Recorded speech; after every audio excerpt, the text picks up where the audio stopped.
Hi hello everyone, I'm back with one more interesting video. DEd examination అయిపోయింది, అదే TTC exam అయిపోయింది. మరి ఎగ్జామ్కి ఎన్ని మార్క్స్ రావాలి, కౌన్సిలింగ్కి ఏమేమి సర్టిఫికేట్స్ ప్రిపేర్ చేసుకోవాలి, అండ్ అలాగే ఎన్ని కాలేజెస్ పెట్టుకోవాలి, ప్రైవేట్ కాలేజ్లో ఫీజు ఎంత, హాస్టల్ ఫెసిలిటీ ఉంటుందా లేదా, ఇట్లాంటి బోల్డ్ అనే డౌట్స్కి నేను ఈ వీడియోలో ఒక మంచి క్లారిటీ అయితే ఇస్తాను. వీడియోని ఎక్కడ కూడా స్కిప్ చేయకుండా కంప్లీట్గా చూడేశాను, ఫటాఫట్ చెప్పేస్తాను. మీ టైం ఎక్కడ కూడా వేస్ట్ చేయకుండా. ఫస్ట్ ఆఫ్ ఆల్ ఈరోజు ఎగ్జామినేషన్ జరిగిపోయింది. ప్రిలిమినరీ కీ రిలీజ్ చేస్తారనమాట. ప్రిలిమినరీ కీ రిలీజ్ చేసేటప్పుడు మీ రెస్పాన్స్ షీట్స్ మీరు ఏమేమి ఆప్షన్స్ పెట్టిండ్రు రెండు చెక్ చేసుకోవాలన్నమాట. మీ రెస్పాన్స్ షీట్లో ఎన్ని పెట్టిండ్రు అండ్ ఆ కీ తోటి మ్యాచ్ చేసి ఏదైనా ఆబ్జెక్షన్స్ కనుక ఉంటే అవి రేజ్ చేస్తే మార్క్స్ అనేటివి యాడ్ అవుతాయి అన్నమాట. ఆబ్జెక్షన్స్ రేజ్ చేయడం వల్ల ఆ ఆబ్జెక్షన్ రేజ్ చేసిన వాళ్ళకే కాదు మిగిలిన వాళ్ళందరికీ కూడా మార్క్స్ యాడ్ అవ్వడం జరుగుతుంది. సో ఆ రిలీజ్ అయినాక 1 or 2 days అదే పని మీద పెట్టేసుకోండి. నెక్స్ట్ అయిపోయినాక మీకు ర్యాంక్ కార్డ్స్ రిలీజ్ చేస్తారనమాట. ర్యాంక్ కార్డ్స్ రిలీజ్ చేసినాక కేటగిరీ ఏంటి, ఎన్ని మార్క్స్ వచ్చినాయి ఏంటి అనేది డిస్ప్లే అవుతుంది. అది మీరు డౌన్లోడ్ చేసుకొని పెట్టుకోవాలి, మీకు కౌన్సిలింగ్లో పనికి వస్తుంది. ఆ తర్వాత మీకు కౌన్సిలింగ్ డేట్స్ ఇస్తారనమాట. ఏ రోజు ఏ కౌన్సిలింగ్ అటెండ్ అవ్వాలి, ఎక్కడ అటెండ్ అవ్వాలి ఏంటి అనేది మీరే చూస్ చేసుకోవచ్చు. మీకు ఒక లిస్ట్ ఆఫ్ కాలేజెస్ పెడతారు, గవర్నమెంట్ కాలేజెసే. టీటీసీ గవర్నమెంట్ కాలేజెస్ ఉంటాయి కదా, ఆ గవర్నమెంట్ కాలేజెస్కి వెళ్ళి సర్టిఫికేట్ వెరిఫికేషన్ చేసుకోవాల్సి ఉంటుంది. ఇక ఇప్పుడు అసలైన ప్రాసెస్ షురూ అవుతుంది. ఏంటిది, కాలేజ్లో ఎన్ని ఆప్షన్స్ పెట్టుకోవాలి, కావాల్సిన సర్టిఫికేట్స్ ఏంటి, ఫీజు రియంబర్స్మెంట్ ప్రైవేట్ కాలేజెస్కి వస్తుందా రాదా అనేది డౌట్ ఉంటుంది. First counselling once web counselling start అయిపోయాక మీరు ఆప్షన్స్ పెట్టుకుంటారు కదా, దానికి మీరు కొంత ఫీ పే చేయాల్సి ఉంటుంది అనమాట. ఆన్లైన్ కౌన్సిలింగ్ అవన్నింటికి ఆ ఫీ పేమెంట్ అయిపోయాక మీకు ఒక రిసిప్ట్ ఉంటుంది, అది డౌన్లోడ్ చేసుకొని పెట్టుకోండి. పేమెంట్ రిఫరెన్స్ ఐడి ఫర్దర్గా యూజ్ అవుతుంది అనమాట. అంటే పేమెంట్ ఐడి కంప్లీట్ అయినట్టు అనమాట.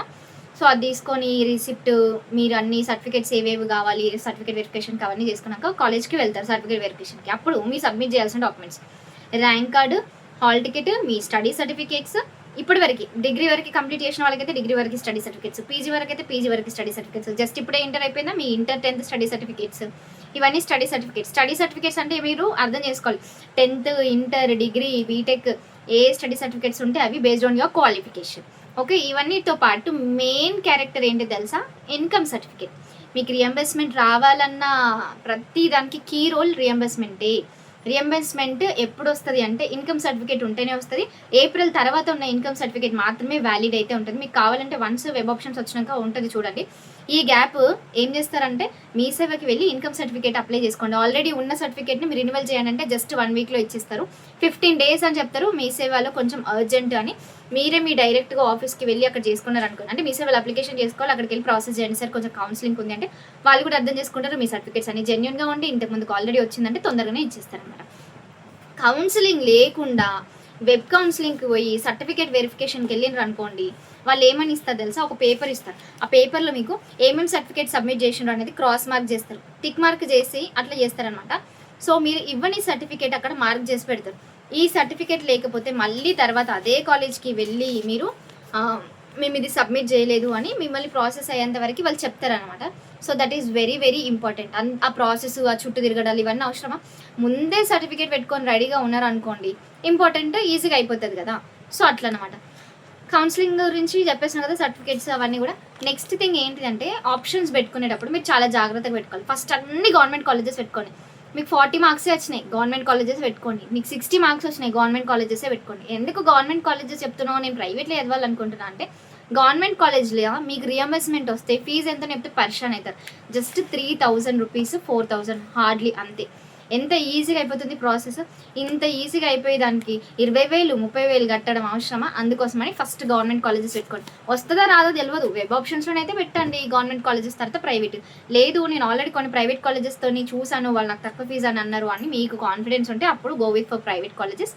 లేదు అంటే గవర్నమెంట్ కాలేజెసే పెట్టుకోండి. ఓకే, నెక్స్ట్ థింగ్ ఏంటి అంటే వన్స్ కౌన్సిలింగ్ అయిపోయాక మీకు కాలేజ్లో సీట్ వచ్చినాక సెల్ఫ్ అలాట్మెంట్, సెల్ఫ్ రిపోర్టింగ్ చేయాల్సి ఉంటుంది. ఆన్లైన్లోనే ఉంటుంది సెల్ఫ్ రిపోర్టింగ్. అంటే ఈ సీట్ నేను ఓకే అనుకుంటున్నాను అని ఇది చేసుకొని కూడా మీరు సెకండ్ ఫేజ్కి వెళ్ళొచ్చు, కానీ ఫీజు రిఫండ్ అయితే అవ్వదన్నమాట. సో అందుకోసమని సెల్ఫ్ రిపోర్టింగ్ చేసినంటే ఇంకా మళ్ళీ సెకండ్ టైం దానికి కూడా మళ్ళీ ఫీ పే చేయాలి, ఫర్దర్గా కూడా ప్రొసీడ్ అవ్వాలి. లేదు నాకు ఇంకా సెకండ్ ఫేజ్లో మంచి కాలేజ్ వస్తుంది అంటే ఫస్ట్ ఫేజ్ క్విట్ చేసేసి మళ్ళీ సెకండ్ ఫేజ్కి అయితే వెళ్ళొచ్చు. ఓకే, అండ్ ఇంకొకటి మేనేజ్మెంట్ సీట్ కావాలి అని అడుగుతున్నారు చాలామంది. మేనేజ్మెంట్ సీట్ డైరెక్ట్గా ఎంట్రన్స్ రాయకుండా అసలు ఇవ్వరు. మేనేజ్మెంట్ సీట్ మీరు ఎంట్రన్స్ రాసి కూడా దొరకట్లేదంటే అప్పుడు మీరు వెళ్ళొచ్చు. మేనేజ్మెంట్ సీట్ కాస్ట్ దగ్గర దగ్గర 1,00,000, 1,50,000 అట్లా ఉంటుంది అనమాట. సో ఇంకెక్కువనే ఉంటుంది, డిమాండ్ పెరుగుతుంది కదా. పీజీలు చేసినోళ్ళు, డిగ్రీలు చేసినోళ్ళు, బీటెక్‌లు చేసినోళ్ళు, మంచి మంచి జాబ్ ఉన్నోళ్ళు కూడా డీఎడ్ చేస్తారు. ఎందుకంటే గవర్నమెంట్ నోటిఫికేషన్ పడతది. ఇంత హెవీ కాంపిటీషన్‌లో వాళ్ళు కాలేజోళ్ళు ఊరుకుంటారా? మంచిగా ఫీజులు పెట్టేసిండ్రనమాట. సో, అందుకోసమని నేను ఈ సజెషన్ ఇస్తున్నాను. గవర్నమెంట్ కాలేజెస్ డెఫినిట్‌గా ఆప్ట్ చేసుకోండి. ఇంకేమైనా నేను గనక మిస్ చేసుంటే మీరు కమెంట్స్‌లో యాడ్ చేయండి. ఇంకొక విషయం మర్చిపోయాను, మెయిన్ ఇంపార్టెంట్ థింగ్. కొంతమందికి స్టడీస్ మధ్యలో గ్యాప్ ఉంటది కదా! సో, ఈ గ్యాప్ సర్టిఫికేట్ కూడా తీసుకోండి. ఎందుకంటే గ్యాప్ సర్టిఫికేట్ లేకపోతే ఏమైతది, "అక్క మేము తీసుకోము" అని అంటారు కదా! గ్యాప్ సర్టిఫికేట్ ఉండాలి. మీరు ఫీజ్ రియంబర్స్‌మెంట్‌కి ఎలిజిబుల్, కానీ గ్యాప్ సర్టిఫికేట్ లేదు, స్కాలర్‌షిప్ రాదు. స్కాలర్‌షిప్ రావాలంటే గ్యాప్ సర్టిఫికేట్ కంపల్సరీ అనమాట. ఓకే. సో, గ్యాప్ సర్టిఫికేట్ కంపల్సరీగా ఉండాలి. ఇన్‌కమ్ సర్టిఫికేట్, గ్యాప్ సర్టిఫికేట్ మెయిన్‌గా, అంటే కెరీర్ గ్యాప్ ఉండి మీకు స్కాలర్‌షిప్ రావాలి అనుకుంటే definitely gap certificate is also mandatory. చాలామంది చాలా వీడియోస్ చెప్తా ఉంటారు. బట్ నేనైతే రియల్ టైమ్ ఎక్స్పీరియన్స్, నా ఫ్రెండ్స్, సిబ్లింగ్స్, నా ఓన్ ఎక్స్పీరియన్సెస్ ఇవన్నీ యాడ్ చేసి చెప్తున్నాను. నేను బీఎడ్ చేసినప్పుడు కూడా నాకు బీటెక్ తర్వాత, అంటే నేను కొద్ది రోజులు కొన్ని ఇయర్స్ దాకా స్టడీస్ చేయకుండా జాబ్ చేసిన. ఆ తర్వాత నేను మళ్ళీ బీఎడ్ చేయాలంటే అప్పుడు నేను కూడా గ్యాప్ సర్టిఫికేట్ తీసుకున్నాను. గ్యాప్, కెరీర్ గ్యాప్ ఉండడం ప్రాబ్లం కాదు, అదేం క్రైమ్ కూడా కాదు.